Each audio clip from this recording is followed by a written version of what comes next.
Hi guys, so itour ko lang kayo sa restroom ng Uptown Mall, BGC. So ito pala yung favorite na mall namin napuntahan kasi right after ng check-out, ito na yung malapit na mall agad eh. So parang mga 5 to 10 minutes lang, doon na kami after namin mag-grab. Hindi siya kasing crowded ng mga SM malls and hindi siya kasing crowded ng market. Konti lang yung tao dito and parang mas malamig itong mall na to. Saka isa pa nga sa mga plus factor nito sa akin ay yung mga restrooms nila magaganda. Ayan, malinis. Kitang-kita nyo naman pagpasok pa lang may dun sa hallway may naglilinis na, tapos sa loob ng restroom may nakaabang lagi na naglilinis.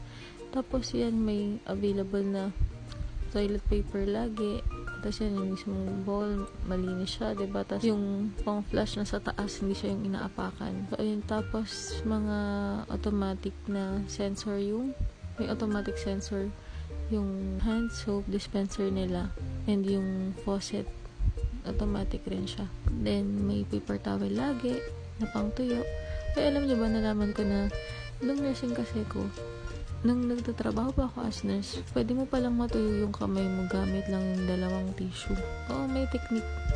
Pero, hindi mo kailangang mag-aksaya nung kukuha ka ng sobrang dami, tsaka mo tutuyuin. Nakapanghinayang. Kasi syempre, diba, galing sa mga trees natin yung mga toilet paper. So, yun nga, dalawa lang, kaya mo nang tuyuin yung kamay mo. So, dito, hindi ko siya magawa, yung technique na yun, kasi gamit ko yung isang kamay ko pang vlog, pang film. Pero nakita ko lang sa inyo. Tapos sa tabi, meron pang paper towel dispenser. Tapos yan, may vending machine nga ng mga sanitary napkins. Tapos yan, isang 360 view lang ulit ng restroom. Tapos yan yung salamin. So, diba, ganyan yung outfitan ng mga mami ngayon. Naka-breastfeeding cover, tapos naka-carrier, naka-baby wearing. Ang ganda nga pala nung mga paint dito, yung mga mural paint sa wall nung papunta sa restroom.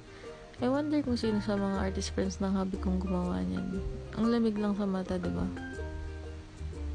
So, yun lang guys. Pabalik na ako sa Kidzuna. 3 hours yung binook namin, kaya unlimited playtime ng mga anak namin for 3 hours. Kami lang bahala mag-budget sa bathroom breaks and water breaks nila and namin. Ang maganda sa CR dito, katabi lang siya nung play place. So, katabi lang siya ng Kidzuna.